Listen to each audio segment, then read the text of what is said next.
Fine students, চলো এবার আমরা এনার্জি ক্যালকুলেট করি। তাহলে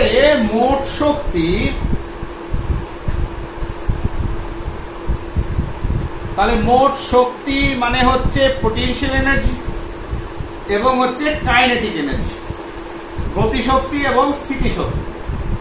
ঠিক আছে, এটা তো জানলাম আগের পার্টে। তাহলে total energy E of electron is nth orbit E, তাহলে kinetic energy plus potential energy, তাহলে E is equal to kinetic energy হচ্ছে হাফ mv² মাইনাস মানে plus of minus 1/4 pi epsilon naught into ZE²/R। Clear? এই ভ্যালুটা পেলাম। এইবার দেখো আমরা জানি কি mv² এর ভ্যালুটা পুট করতে হবে। আমরা প্রথমেই দেখেছি যে ZE²/R² into 1/4 pi epsilon not is equal two mv², অর্থাৎ mv²/R অপকেন্দ্রিক বল সমান 1/4 pi epsilon naught into ZE²/R²। এটা তো জেনেছি। তার মানে এখানে আর যদি ক্যান্সেল করে দিই mv² এর ভ্যালু পাবো। তাহলে ইজ ইকুয়াল টু, তাহলে এখানে যদি পুট করে দাও তাহলে কত পাবো? তোমার mv² এর ভ্যালুটা কত আসছে? ZE² 1/4 pi epsilon naught into half, একটা টার্ম আগে আছে, half into 1/4 pi epsilon naught into Z, আরে এটা আরেকটু জায়গা অল্প বলে, ঠিক আছে, 1/4 পাই এপসাইলন নট ZE²/R, এটা মাইনাস হয়ে গেল, minus 1/4 pi epsilon naught into ZE²/R। ঠিক আছে, তাহলে সমান এখান থেকে এই 1/4 pi epsilon not ZE²/R common নিয়ে নাও, তাহলে 1/4 pi epsilon naught into ZE²/R যদি কমন নি, এদিকে 1 কত আসছে? 1 হাফ মাইনাস 1, তার মানে minus 1/4 pi epsilon naught into half into কি আসছে? ZE²/R। ঠিক আছে, তাহলে মাইনাস হাফ হলো, বা এই এপসাইলন নটটাকে এদিকেও রাখতে পারো, কোনো অসুবিধা নেই, তাহলে বুঝতে সুবিধা হবে। ঠিক আছে, তাহলে মাইনাস হাফ অফ কার এসছে ইন্টু 1/4 পাই এপসাইলন নট। এইবার এই যে টার্মটা এসছে একটু বুঝতে পেরেছো? এইবার আর এর ভ্যালুটা পুট করে দাও। ক্লিয়ার? আর এর ভ্যালুটা পুট করে দাও ফর nth অরবিট, তাহলে কি হয়ে গেল? Minus half into ZE² divided by R এর ভ্যালুটা কি হচ্ছে? 4 pi epsilon naught into n²h²। উপরে এই টার্মটা উপরে চলে গেল। ঠিক আছে, ইন্টু 4 পাই² mZE²। তাহলে আর এর ভ্যালুটা পুট করে দিলাম। ক্লিয়ার? ইন্টু আরেকটা কি টার্ম পড়ে আছে? 1/4 পাই এপসাইলন নট। তাহলে কি হয়ে গেল? এই 2টা কেটে গেল। ঠিক আছে না? 2টা কেটে গেছে, আর কিছু কাটার আছে? আর কাটার নেই। তাহলে কি পড়ে থাকলো? মাইনাস, এটা হয়ে গেল 2 পাই² mZ Z square Z Z square হয়ে গেল, এম থাকলো ই টু দি পাওয়ার 4 আরেকটা divided by N square H square. আরেকটা টার্ম কি চলে এসছে 4 pi epsilon not whole square. তাহলে this is the energy term we have got. তাহলে আমরা শক্তির জন্য এই টার্মটা পেলাম। ক্লিয়ার? তাহলে কি পেলাম 2 pi square minus negative energy minus 2 pi square M Z square E to the power 4 divided by N square H square. আর একটা টার্ম কি 4 পাই এপসাইলন 0 হোল স্কোয়ার। তাহলে আরেকবার বলি 2 pi square M Z square E to the power 4 divided by 4 pi epsilon not whole square N square H square. তাহলে this is the term we have got. তাহলে energy তেমনি আর এর সঙ্গে সঙ্গে এনার্জি টার্ম কি পেলাম এইটা। এইবার আগেকার মতো একই রকম ভাবে যদি আমি ক্যালকুলেশনটা করি, কি করি calculation same for the energy. ঠিক আছে? তাহলে এনার্জি ক্যালকুলেশন তোমার ইজ ইকুয়াল টু প্রত্যেকের ভ্যালু যদি বসাই তাহলে এখান থেকে কি বার করতে পারবো minus 2 pi square M E to the power 4 divided by 4 pi epsilon not square into H square, তার সঙ্গে আলাদা করে দিলাম Z square by N square. ঠিক আছে না? তাহলে 2 minus 2 pi square M Z square E to the power 4 by 4 pi epsilon not N square H square. তাহলে এই টার্মটাকে প্রত্যেকের মতো পরমাণু ক্রমাঙ্ক আর হচ্ছে কক্ষ সংখ্যাটাকে আলাদা করে দিলাম। তাহলে দ্য টার্ম এখানে আসবে সেটা হচ্ছে minus 13.6 most probably minus 13.6 into z square by n square electron volt। এককটা কি পেলাম ইলেকট্রন ভোল্ট। ইলেকট্রন ভোল্টটা আবার ছোট করা হলো, আরো একটা ছোট একক পেলাম ইলেকট্রন ভোল্ট। কারণ কি 1 electron volt is equal two, এটা অ্যাকচুয়ালি এসআই এককে পেয়েছি। তাহলে what is this? This is energy. Energy তাহলে শক্তিটা তুমি বলবে স্যার শক্তিটা যেটা পেলে সেটা জুল। তাহলে ইলেকট্রন ভোল্টে বার করেছি 1 electron volt is equal two 1.6 into 10 to the power minus 19 joule. তাহলে 1 ইলেকট্রন ভোল্ট এইটা সমান এত জুল। তাহলে যে এনার্জি টার্মটা এসছে সেখানে এই পরিমাণটাকে আরো কমানোর জন্য আমি কি করলাম সেটাকে কনভার্ট করলাম ইভি ইলেকট্রন ভোল্ট। ঠিক আছে? তাহলে আমার ফর এনএফ অরবিট এনএফ কক্ষের জন্য যে এনার্জি টার্মটা এলো minus 13.6 Z square by N square electron volt.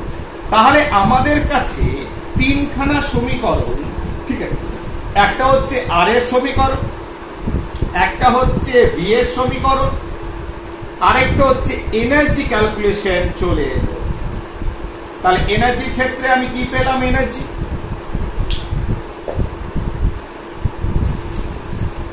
তাহলে E is equal to minus 2 pi square m z square e to the power 4 divided by 4 pi epsilon naught whole square n square h square। তাহলে three terms, তিনটে term আমাদের সামনে উপস্থিত, ঠিক আছে না? তিনটে টার্ম। এইবার এই তিনটে টার্ম থেকে আমরা একটা জিনিস তো পরিষ্কার হলো, কি বলতো? সেটা হচ্ছে যে হোয়াট ইজ আর। আর, তাহলে আর যদি কক্ষের সঙ্গে সম্পর্ক, তাহলে কক্ষের সঙ্গে এদের সম্পর্ক কি? তাহলে R is proportional to n square, B is proportional to 1 by n, ঠিক একইভাবে এনার্জি is proportional to কি হচ্ছে 1 by n square, 1 by n square। তাহলে এই তিনটে ফ্যাক্ট আমাদের সামনে কিন্তু চলে এলো। এবার একটা কাজ করি, আমি যদি ফার্স্ট সেকেন্ড থার্ড অরবিটে যে বিভিন্ন ভ্যালু, রেডিয়াস ভ্যালু এবং এনার্জি, সেই এনার্জি টার্মগুলো যদি আমি লিখি, তাহলে তোমরা একটু বুঝতে পারবে। সেটা ঠিক আছে, আমি একটা কাজ করি, ওটা একটু সময় লাগবে, ততটা সময় নষ্ট করবো না, আমি একটু পজ করে ভ্যালুটা লিখছি, তুমিও বসতে পারবে, এখানে কিচ্ছু করার পরে যে ভ্যালুগুলো পাওয়া গেছে সেই ভ্যালুতে তুমি শুধু বসাতে থাকবে, আর কিচ্ছু না। যেমন আমি বলে দিই, সেটা করার দরকার নেই, ছাড়ো, ওটা করবো না। তার কারণ হচ্ছে আর 0.53 ইন্টু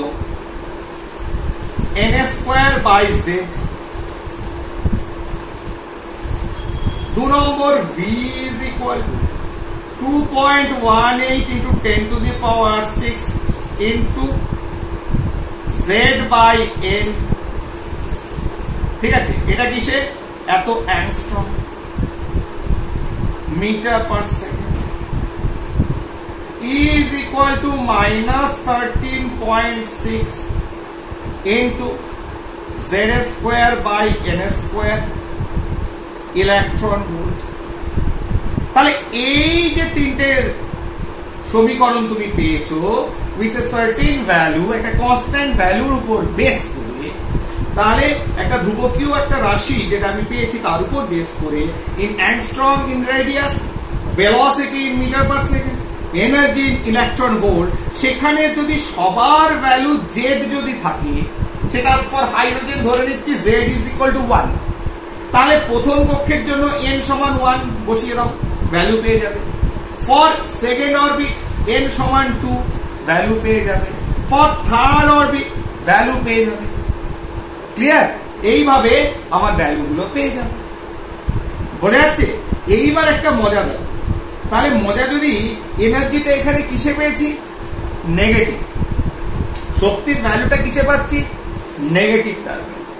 নেগেটিভ টার্ম মানে কারো যদি শক্তি নেগেটিভ টার্ম মানে তার মতো সে একটা সুস্থিত অবস্থায় রয়েছে, তার মানে ইলেকট্রন সে সবসময় একটা সুস্থিত অবস্থায় থাকতে চায়।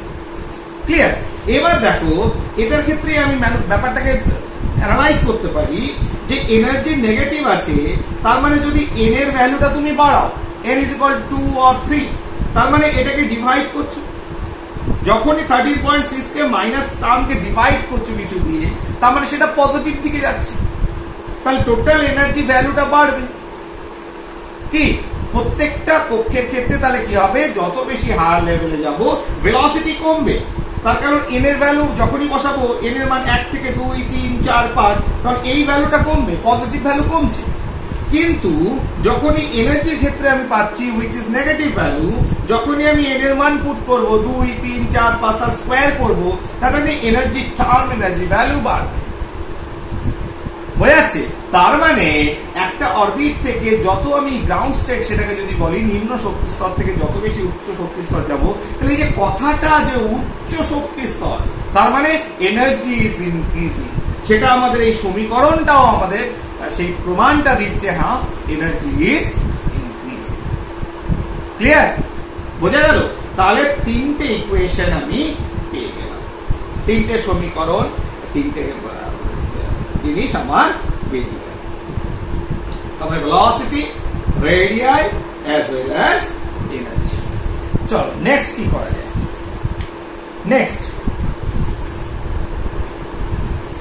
নেক্সট হচ্ছে তোমার ইলেকট্রন। ধরো ইলেকট্রন এখানে আছে, সরি নিউক্লিয়াস, প্রোটন আছে, এখানে একটা ইলেকট্রন আছে, n ইজ ইকুয়াল টু 1, বা ধরো এটা n1 ধরছে 1 নম্বর বোর, ক্লিয়ার, যেটাকে বোরের এনার্জি লেভেল k, এটা ধরো n2 l এ পাঠালাম। তাহলে কি হলো, ইলেকট্রন এখান থেকে যখন এখানে এলো তাহলে তার শক্তির কি পরিবর্তন হলো? তাহলে শক্তির কি পরিবর্তন? তাহলে এর এনার্জি যদি E1 হয়, এর যদি E2 হয়, তাহলে ডেল ই শক্তির পরিবর্তন মানে হচ্ছে E2 minus E1। E2 minus E1 যখনই করব তখনই শক্তির পরিবর্তনটা আমাদের কাছে চলে আসবে।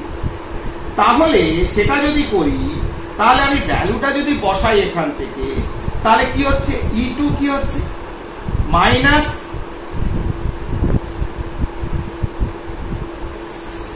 Two pi square m z square e to the power 4 divided by 4 pi epsilon naught square n2 square h square n2 minus of কি হচ্ছে minus e1 টা কোনটা, for n1 2 pi square m z square e to the power 4 divided by 4 pi epsilon naught whole square n1 square h square। তার মানে এইটা এদিকে চলে এলো, পজিটিভ টার্ম হয়ে গেল।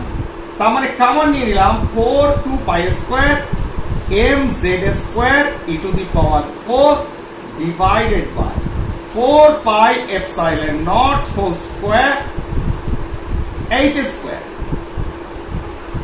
into 1 by n1 square minus 1 by n2 square। ঠিক আছে, তাহলে দেখো, তাহলে একটা জিনিস পরিষ্কার হলো যে n1 থেকে n2 যখন যাবে, n1 থেকে n2 যখন যাবে, আমি একটা এই টার্মটাকে আমি কনস্ট্যান্ট যদি রেখে দিই এই জায়গাটাকে, তাহলে দেখো, তাহলে এখানে এই টার্মটাকে যদি আমি ফিক্স করে দিই, সামনে যে টার্মটা রয়েছে, তাহলে কি হচ্ছে, n1 থেকে n2 তে গেল, তাহলে শক্তির পরিবর্তন কি হলো, 1 by 1 square minus 1 by 2 square. তাহলে তার সামনে একটা কনস্ট্যান্ট টার্ম রয়েছে, এই টার্মটা এখানে জায়গা নেই বলে লিখছি না।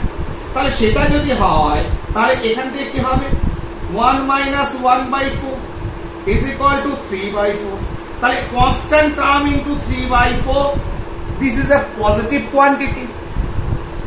তাহলে যদি একটা পজিটিভ কোয়ান্টিটি আমাদের সামনে আসে, তাহলে এনার্জিটা কি পাবো, পজিটিভ, ঠিক আছে না? তাহলে এনার্জি ভ্যালু যখন পজিটিভ আসবে, এনার্জি ভ্যালু যখন পজিটিভ আসবে, তাহলে আমরা বুঝতে পারবো কি, এনার্জি ভ্যালুটা যখন পজিটিভ আসবে, তার মানে আমি বুঝতে পারবো সেখানে কি হয়েছে, ইলেকট্রন এনার্জি শক্তি শোষণ করেছে। শক্তি কি করেছে, অ্যাবজর্ব করেছে। তার মানে তোমার ডেল ই যখন পজিটিভ, ডেল ই যখন পজিটিভ এলো, তখন কি হয়ে গেল, শক্তিটা শোষণ করলো। তার কারণ কি, তোমার E2 is greater than E1। তাহলে E1 থেকে E2 তে যখন যাচ্ছে, তখন সে কি করছে, ইলেকট্রনটা উচ্চ শক্তি স্তরে যাওয়া মানে সেই শক্তি স্তরে যতটা শক্তি তার প্রয়োজন ততটা শক্তি সে শোষণ করছে। এবং সেটা কোথা থেকে পাচ্ছি, ডেল এর ভ্যালুটা যখন আমি একটা পজিটিভ ভ্যালু পেলাম। একইভাবে যখন আমি ডেল এর ভ্যালুটা নেগেটিভ পাব, কিরকম, যদি এরকম হয় যে তখন কি হয়েছে, যে 1 by n1 square minus 1 by n2 square. n1 টা হচ্ছে যেখানে ছিল ইলেকট্রন, n2 টা হচ্ছে যেখানে পৌঁছেছে। তাহলে আমার 2 নম্বরে ছিল 2 স্কয়ার, পৌঁছেছে 1 নম্বরে 1 স্কয়ার। তাহলে কি হলো এই ভ্যালুটা 1/4 মাইনাস 1। তাহলে ভ্যালুটা কি পেলাম মাইনাস 3/4। তাহলে এই টার্মটা এলো মাইনাস 3/4, অর্থাৎ এনার্জিটা নেগেটিভ পেলাম। যখন শক্তিটা ঋণাত্মক ফর্মে থাকবে তখন সেটা কি হবে, তার মানে হচ্ছে শক্তি বিকিরণ করেছে। তার কারণ কি E2 is greater than E1। তাহলে যেহেতু E2 শক্তি বেশি, অর্থাৎ উচ্চ শক্তি স্তরে E2 মানে সবসময় ধরো আমি ধরে নিচ্ছি এটা সেকেন্ড অরবিট, তাহলে সেকেন্ড অরবিটের শক্তি বেশি, সেখান থেকে ফার্স্ট অরবিটে এসছে। ঠিক আছে, তার মানে 2 থেকে 1 এ এসছে। n1 মানে হচ্ছে যেটা ছিল, n2 মানে যেখানে এসছে। তার মানে 2 এখানে যদি ভ্যালুটা বসাই নেগেটিভ ভ্যালু, তার মানে নেগেটিভ এনার্জি, ঋণাত্মক এনার্জি মানে হচ্ছে সেই শক্তি বিকিরণ করেছে। এবং শক্তি বিকিরণ নেগেটিভ এনার্জি মানে একটা জিনিস বুঝতে পারছি, ইলেকট্রনের মোট এনার্জি নেগেটিভ টার্মে আসছে। নেগেটিভ ইলেকট্রন রিলিজ করছে এনার্জি মানে এনার্জি নেগেটিভ টার্মে আসছে। তার মানে negative energy means you are in a stable condition, তুমি একটা সুস্থিত অবস্থায় পৌঁছেছো। ক্লিয়ার? তার মানে এই জিনিসটা কিন্তু আমাদের মাথায় এখন চলে এলো। ক্লিয়ার? এইটুকু আমরা বুঝতে পারব। এইবার ধরো শক্তি শোষণ বা শক্তি বিকিরণ যেটাই করছে না কেন, এই টার্মটাকে এবার আমরা কাজে লাগাই। কোন ইকুয়েশনটাকে? এই ইকুয়েশনটাকে। এই পর্যন্ত তো আমরা বুঝতে পারলাম ইলেকট্রন একটা অরবিট থেকে আরেকটা অরবিটে গেলে কি ঘটনা ঘটে। তার মানে একটা জিনিস পরিষ্কার হলো যে for this n1 for this n2 ইলেকট্রনটা এখানে গেলে এনার্জি ভ্যালু পজিটিভ হচ্ছে। তাহলে এখানে গেলে E ডেল E হচ্ছে প্লাস, আর ইলেকট্রনটা যখন এখানে আসছে ডেল E হয়ে যাচ্ছে মাইনাস, নেগেটিভ, আর এটা পজিটিভ। ঠিক আছে, তাহলে নিম্ন শক্তি স্তর থেকে সেটা 2 এ হতে পারে, 3 এ হতে পারে, 4 এ হতে পারে, যেখানে খুশি যাবে, যখনই যাবে তার শক্তি গ্রহণ করবে। Del E change is energy is positive. আর যখন ওপর থেকে নিচে রিলিজ করবে, নিচে নেমে আসবে ইলেকট্রন, তখন এনার্জি ভ্যালুটা আমি নেগেটিভ পাচ্ছি। এনার্জি রিলিজ করছে। এবার এনার্জি যে রিলিজ করছে ই কি রূপে রিলিজ করে? তড়িৎ চুম্বকীয় তরঙ্গ আকারে। শোষণ বা রিলিজ যেটাই করছে সে তড়িৎ চুম্বকীয় তরঙ্গ আছে, অর্থাৎ ফোটন রূপে। তাহলে এনার্জি রিলিজ যেটা করছে ইলেকট্রন, সেটা করছে কি রূপে? ফোটন রূপে। তাহলে ফোটন রূপে যদি করে, এনার্জি প্যাকেট রূপে যদি করে, এনার্জি বান্ডেল রূপে যদি এনার্জিটা রিলিজ করে, তাহলে সেক্ষেত্রে আমরা এনার্জি টার্মের সঙ্গে সঙ্গে, যেহেতু this are nothing but waves, তাহলে প্ল্যাঙ্কের যে theory E is equal to h nu is applicable here। তাহলে শুধুমাত্র ইলেকট্রনের এনার্জি নয়, তার সঙ্গে সঙ্গে আমরা যে জিনিসটা ইম্পর্টেন্ট বার করা, সেটা হচ্ছে তার তরঙ্গ দৈর্ঘ্য, তার কম্পাঙ্ক, তার তরঙ্গ সংখ্যা। এইগুলোকে আমরা কি করতে পারি? এখান থেকে বার করে নিতে পারি। ঠিক আছে, তাহলে সেটাকেই যদি বার করে নিই, তাহলে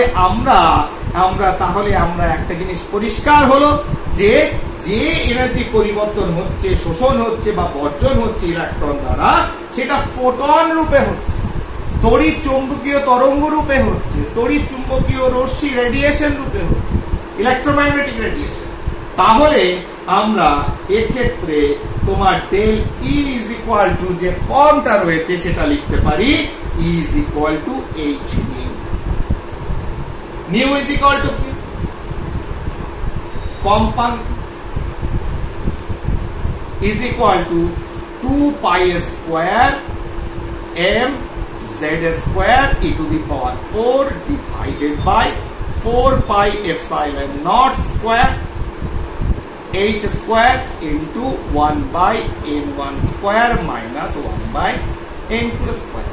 তার মানে ইলেকট্রন যেখানে ছিল যেখানে গেল, ইনিশিয়াল এন্ড ফাইনাল, এটা প্রাথমিক অন্তিম, ঠিক আছে না? তাহলে এখানে n1 কি প্রাথমিক অবস্থা, ইলেকট্রনের প্রাথমিক যেখানে ছিল, nt হচ্ছে অন্তিম মানে যেখানে গেল। তাহলে এটা যদি হয় টার্মটা নিউ, তাহলে আমরা লিখতে পারি, তাহলে আমরা আরেকটা জানি কি, nu is equal to c by lambda, ঠিক আছে না? তাহলে সেটা যদি পুট করো h is equal to c by lambda is equal to এই টার্মটা, এটা মুছে দিই, এটা বলা দরকার, ঠিক আছে? এইবার দেখ এখানে একটা জিনিস বোঝা যাচ্ছে, একটা পূর্ণ ওয়েভ তরঙ্গ তার যে লেন্থ সেটাই ল্যামডা। আরেকটা কনসেপ্ট আসে, আমরা লিখতে পারি hc nu bar. What is nu bar? তরঙ্গ সংখ্যা। তরঙ্গ সংখ্যা মানে কি? 1 মিটারের ভেতর দিয়ে কতগুলো তরঙ্গ গেল, 1 মিটার যদি ডিস্টেন্স হয় তার ভেতর দিয়ে যতগুলো তরঙ্গ পাস করবে, অতিক্রম করবে, সেটাই হচ্ছে তরঙ্গ সংখ্যা। তাহলে তরঙ্গ দৈর্ঘ্য যত বড় হবে তরঙ্গ সংখ্যা কম হবে।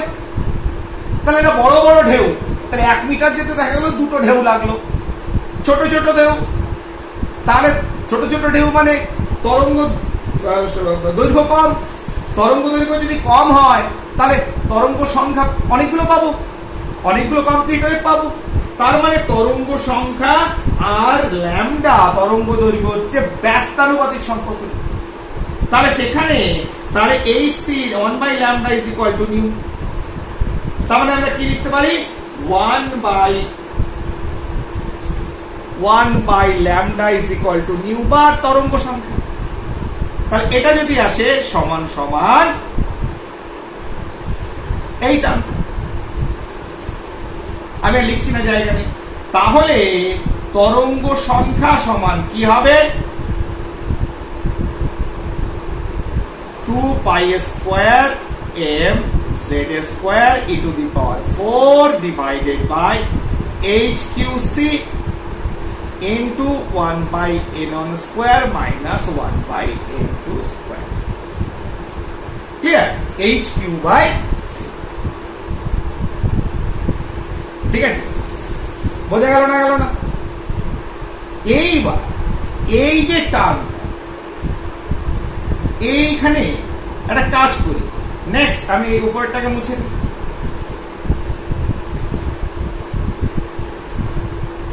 আমাদের হাতে জায়গার অভাব, কারণ আমার মাঝখানে দেখো লকডাউন উঠে গেছে। আমি কিন্তু একটা বড় বোর্ড কিনতে পারতাম, কিন্তু আমার ঘরে সেই অ্যারেঞ্জমেন্ট নেই যে একটা ওয়েব ক্যাম দিয়ে আমি বোর্ডটাকে জুম করতে পারবো। আমাকে একাকেই করতে হবে।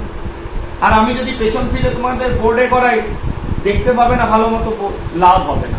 সেই জন্য হয়তো জায়গার শর্টেজ রয়েছে, কিন্তু যেহেতু তোমরা ভিজিবিলিটি খুব ভালো, দেখতে পাচ্ছ খুব ভালো, সেই জন্য আমি এই পন্থাটা, এই বোর্ডটাকেই আমার আপন করে নিয়েছি। ক্লিয়ার? প্রথম থেকে ফ্রম দ্য বিগিনিং যারা বিভিন্ন ভিডিও দেখেছে। তার মানে আমি new bar is equal two এই যে একটা term Z square, it is variable, এটা কোনো মানে হয় না। তাহলে 2 pi square m e to the power 4 by h qc into 1 by n1 square minus 1 by n2 square into z square টাকে আলাদা করব। ঠিক? এবার এই যে ভ্যালুটা টার্মটা এলো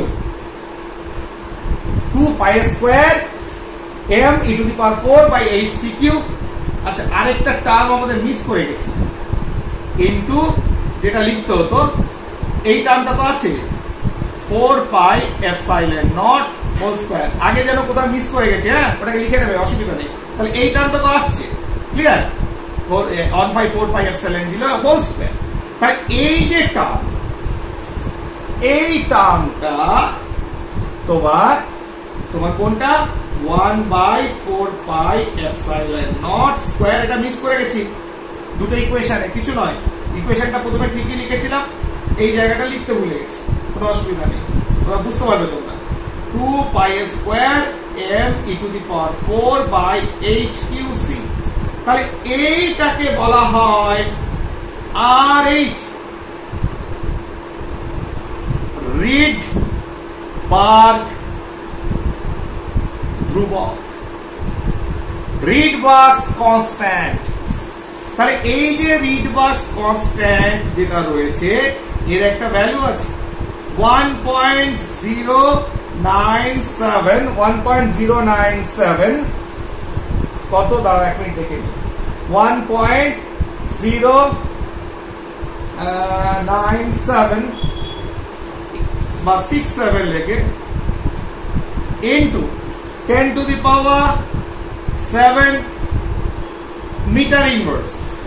1.0967 into 10 to the power 7 metre inverse. তার মানে এটা তুমি কি কিছুই নয়, এটা তুমি নিজে ক্যালকুলেশন করেও বার করতে পারবে। তাহলে সমান আমরা লিখতে পারি রিডবার্গ ধ্রুবক into 1/n1 square minus 1/n2 square into z square, বা 1.0967 into 10 to the power 7 into 1/n1 square minus 1/n2 square into z square. ঠিক আছে, তাহলে দিস ইজ এ ফর্মুলেশন, আমরা একটা ফর্মুলা পেলাম। ঠিক আছে, তাহলে বুঝতে অসুবিধা হলো? ক্লিয়ার? এই পর্যন্ত পরিষ্কার হয়ে গেল? তাহলে এটাকে আমরা মুছে ফেলি। তাহলে আমরা এই ইকুয়েশন থেকে শুধুমাত্র এনার্জি নয়, আমি তরঙ্গ সংখ্যা, যেহেতু এনার্জিটা রিলিজ করছে ফোটন রূপে, ফলে আমাদের তরঙ্গ সংখ্যা বার করতে হয় 1/λ। ঠিক আছে, তরঙ্গ সংখ্যা বা 1/λ, এই ভ্যালুটাকেও আমরা বার করতে পারি। তাহলে সেটা সমান কি, রিডবার্গ কনস্ট্যান্ট, যেটা ভ্যালু হচ্ছে 2 pi square m e to the power 4 divided by 4 pi epsilon 0 square into Planck constant q into velocity of light c। সেটা ভ্যালু কত, 1.0967 into 10 to the power 7।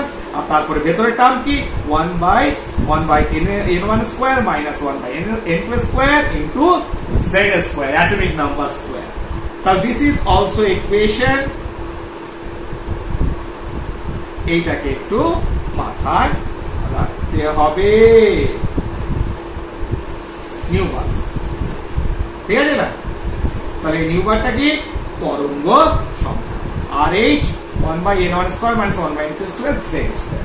Fine, তাহলে আজকে এই পর্যন্ত থাকুক। ঠিক আছে, ফাইন। এর পরের দিন আমরা বিভিন্ন ট্রানজিশন, যে ইলেকট্রন যে একটা কক্ষ থেকে আরেকটা কক্ষে যাচ্ছে, এগুলো যে বিজ্ঞানীরা দেখেছিলেন, তার জন্য কি বৃত্তান্ত ছোটখাটো ব্যাপার আছে, সেগুলোকে আলোচনা করব। ঠিক আছে, ওকে, থ্যাংক ইউ। খালি তাহলে একটা জায়গায় খালি আমি এখানে 4 পাই এপসাইলন 0 হোল স্কয়ার যে টার্মটা, সেটা আমি লিখিনি, সেটা তোমরা লিখে নেবে। ঠিক আছে, শেষের দিকটা আছে আমার মনে হচ্ছে।